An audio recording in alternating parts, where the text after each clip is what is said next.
right, hello and welcome to another Expert Inside interview. My name is John Golden from SalesPOP, online sales magazine, and Pipeliner CRM, joining you from a sunny San Diego. And today I'm delighted to be joined from all the way over on the other coast by Kevin Roy, who is outside Boston in Massachusetts. How are you doing, Kevin? Super. Thanks for having me. Excellent. And Kevin is the CEO and initially co-founded Green Banana SEO, a digital marketing agency known for its bold page money, you don't pay promise. With over 20 years experience, he's helped businesses of all size boost their online presence through smart results-driven SEO and marketing. But what we want to talk about today is the next evolution. Well, it's not evolution; it's more like a revolution, and it's on top of us already. And that is like, how do you stay on top in an AI powered search world? So, first of all, Kevin, a lot of people are very worried, and rightly so, about the erosion of organic traffic. And I think even some people are starting to experience that erosion of organic traffic, and what they call the zero click problem, right? Correct. You know, where because of the AI search engines and everything now, sometimes there's no click, there's nothing, they're not referencing anything, or they're referencing multiple sources. Right. Yeah. So you're right. Bain released an article, and I think it was June, that said that 60% of clicks in Google are now zero click searches. But it doesn't mean that you're not popping up in those searches. Mm-hmm. And one of the things that we're seeing is that people's direct traffic or referral traffic may be going up, or they may not be getting, they're maybe getting a decline in organic traffic, but more business. Mm-hmm. So like one of the things that we're noticing is that we're getting calls that we're not able to track the source right now. And people are saying, we found you on chat. We just can't see what their specific search was, because there was no click involved. So there's no path to measure. So what are some of the things that people should be doing now to start to make sure that they're obviously not just ditching SEO because you need it, but what is the best way of sort of starting to on both tracks and starting to really look at GEO?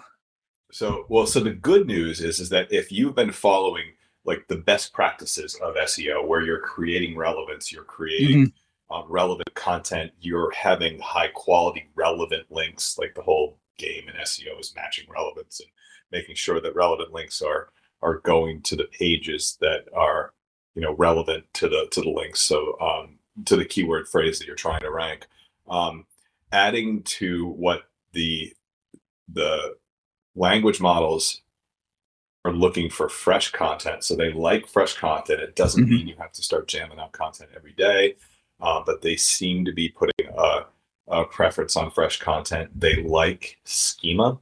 So if you're familiar with schema is markup language.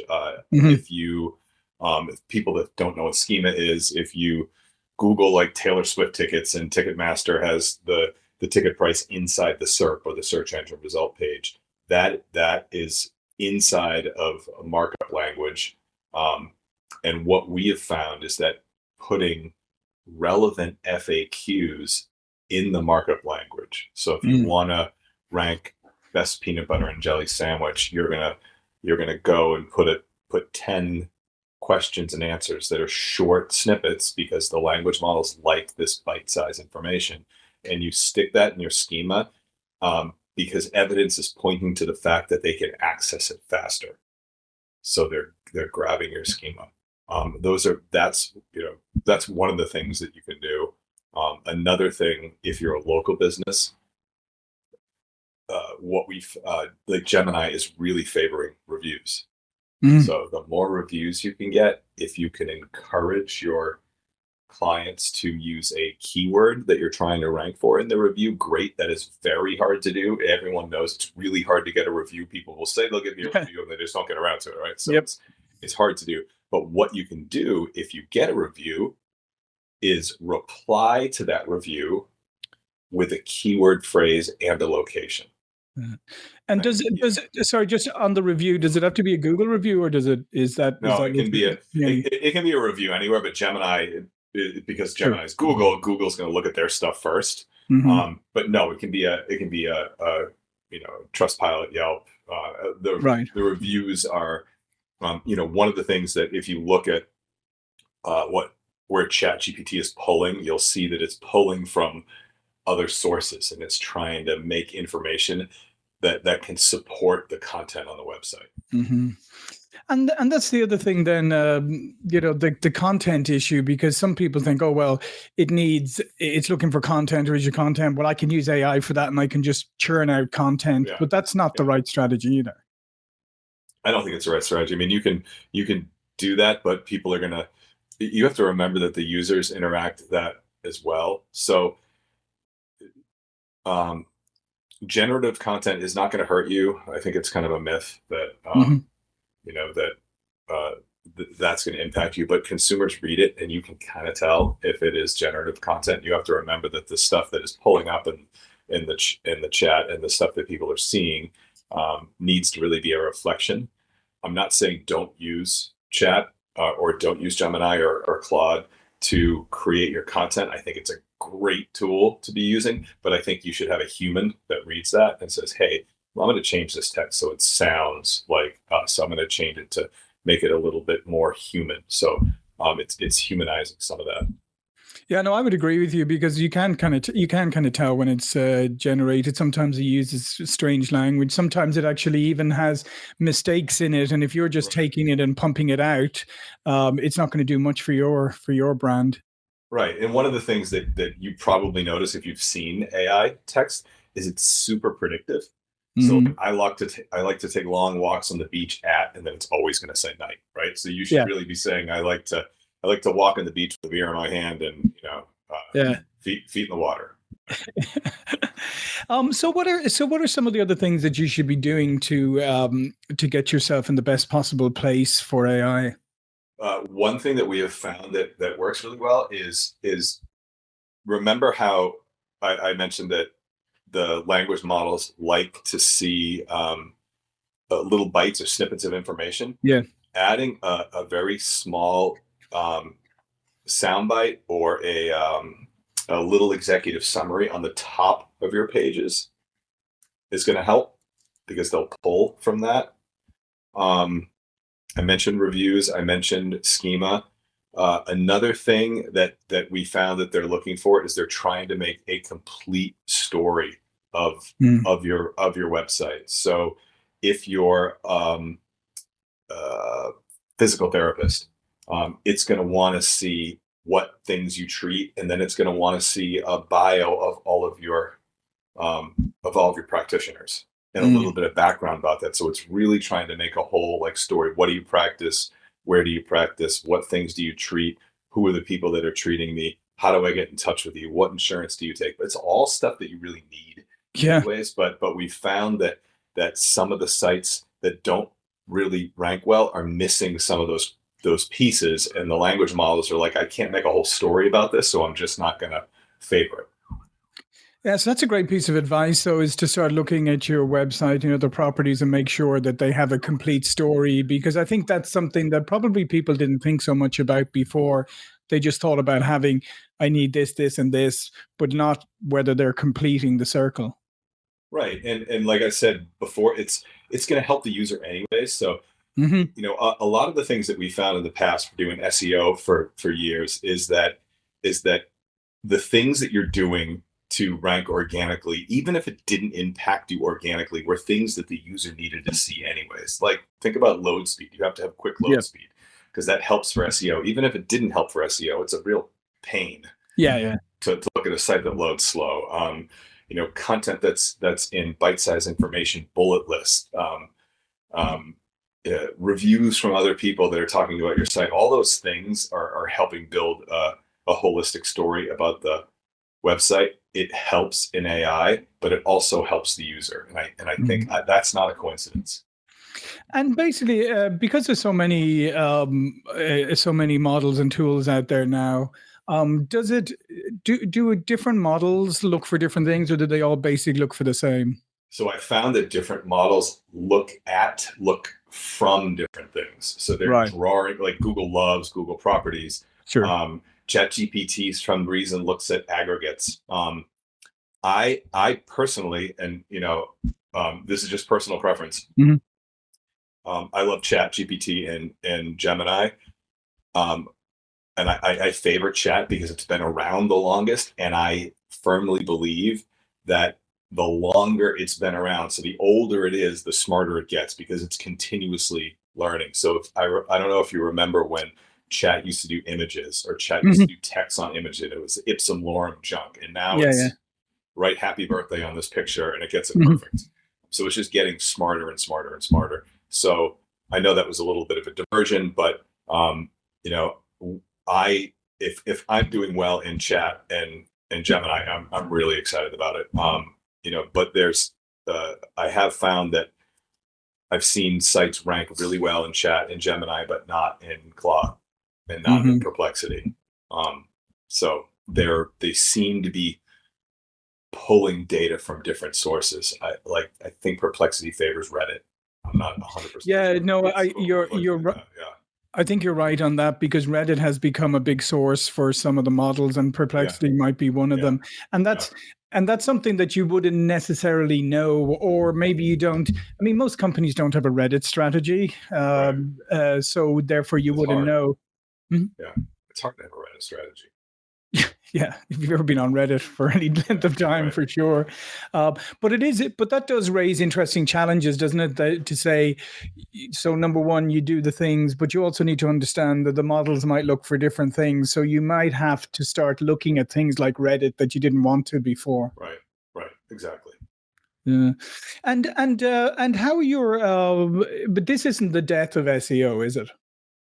So that it's I don't think it's the death of SEO because the language models are accessing all the SEO. I've Mhm. also have seen we have clients in almost every I always kind of jokingly say we have clients in every industry but adult, and we literally have like doctors and lawyers and fintech and biotech, and we have defense contractors and marketing agencies, and we have seen a decline, not a precipitous decline, not a like Mhm. I'm going to jump out of the window decline. I've seen a pretty maybe 15 to 20% in some places decline, but we have not seen too much of a decline in the leads that are coming in.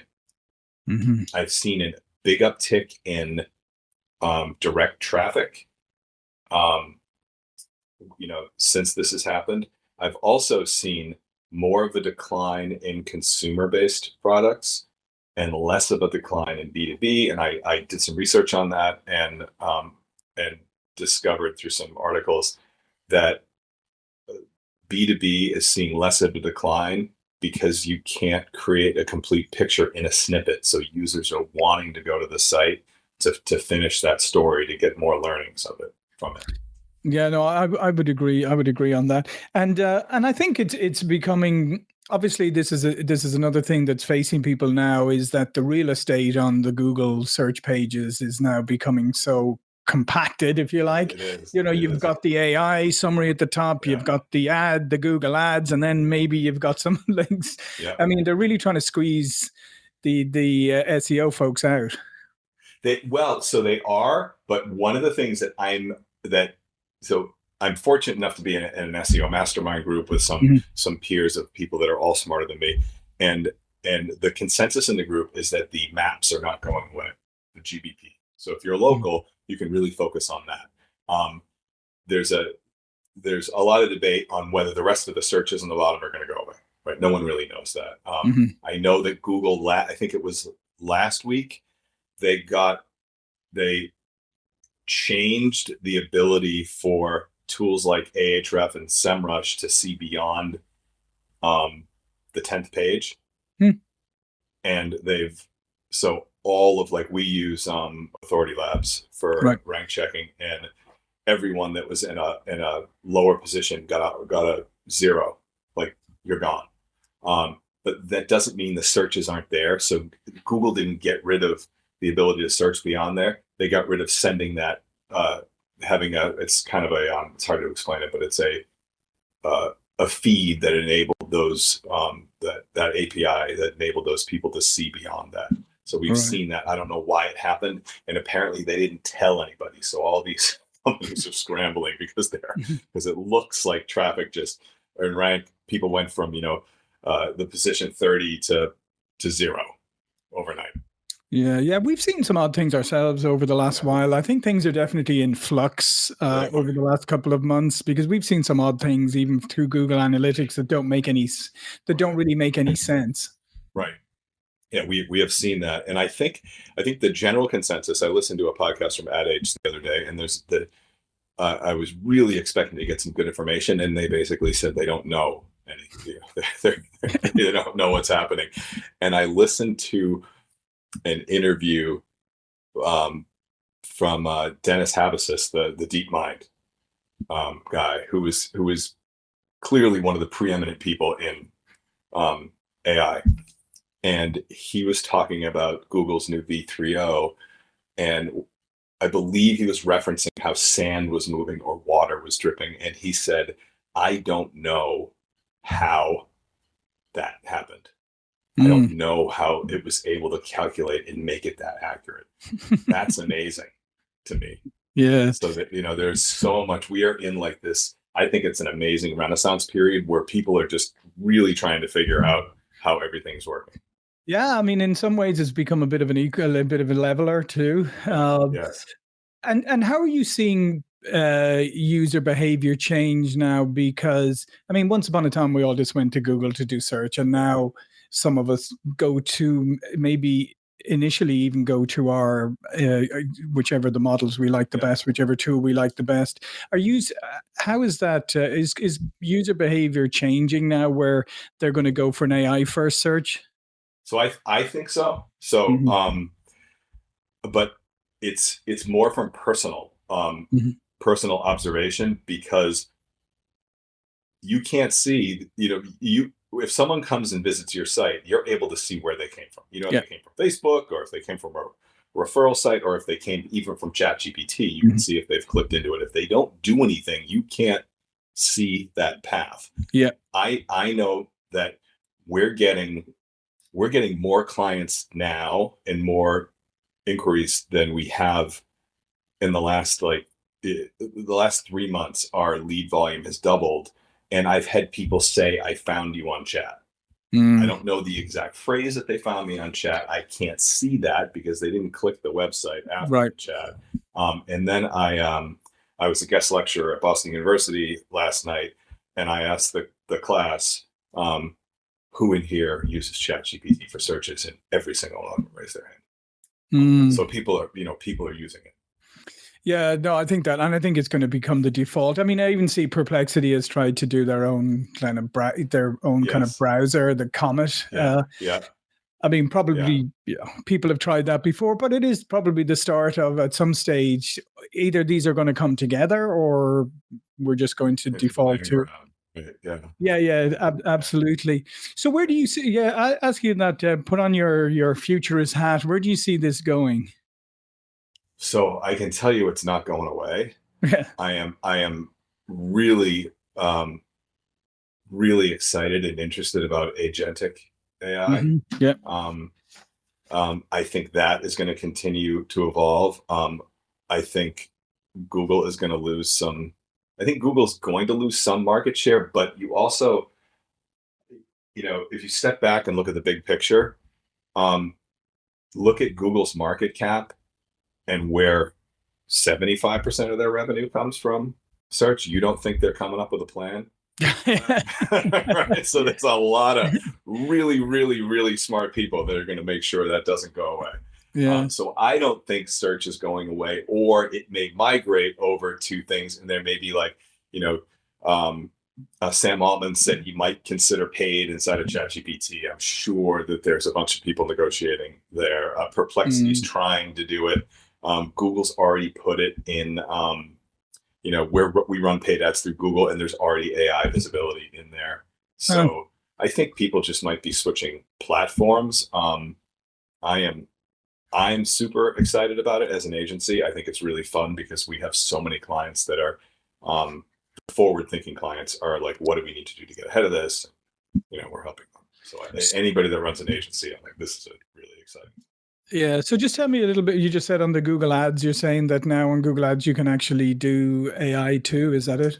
Yeah, they are popping things up in AI. Are you paying more for that, or is that just part of the Google Ads? It's part of Performance Max. So they're showing it as part of it. It does not seem to be more. Honestly, I bet you it would be cheaper in the beginning because it's sort of like bait, right? Yeah, people will drive more into that. It used to be when click to call first came out, that was cheaper, and now it's more expensive because it converts better. Yeah, absolutely fascinating. And so in last question, what is the one thing that you would, if people are sitting here kind of deer in the headlights saying like, well, I don't know what to do, what's the first, just one thing you would tell them to start, good place to start? If you have a solid foundation of SEO and you are creating content based on relevance and building links based on relevance, you are 75% of the way. If you add on things like snippets on the top, FAQs on the pages, FAQs in your schema. If you can't figure out how to write schema, ask chat. It writes it really well. Then I would do that. And then the third thing would be, I know you just asked for one, but the third thing would be reviews and review responses. Yeah. Fantastic. Well, listen, this has been really interesting, Kevin, and great timely. I was looking forward to this, and you delivered some great insights. So thank you. All of Kevin's information will be below this video. But before we go, please do remind people about what you and your company do. Sure. Green Banana is a full-service digital ad agency. We're basically just a bunch of data geeks, and people hire us to make their campaigns successful. And we're full-service SEO and AEO or GEO, whatever they're going to call it now. We have tons and tons of paid media, and we have clients all over the place and thoroughly enjoy it. So fantastic. To find me, if you Google, you can't put this in chat because it'll say big deal. But if you Google, I just met Kevin, I'm page one, number one for that. Excellent. Well, I just met Kevin, so that's a good way to finish. So thanks for that. As I said, all of Kevin's information will be below this video. So thank you, Kevin. Thank you for watching and listening. I'll see you all again very soon.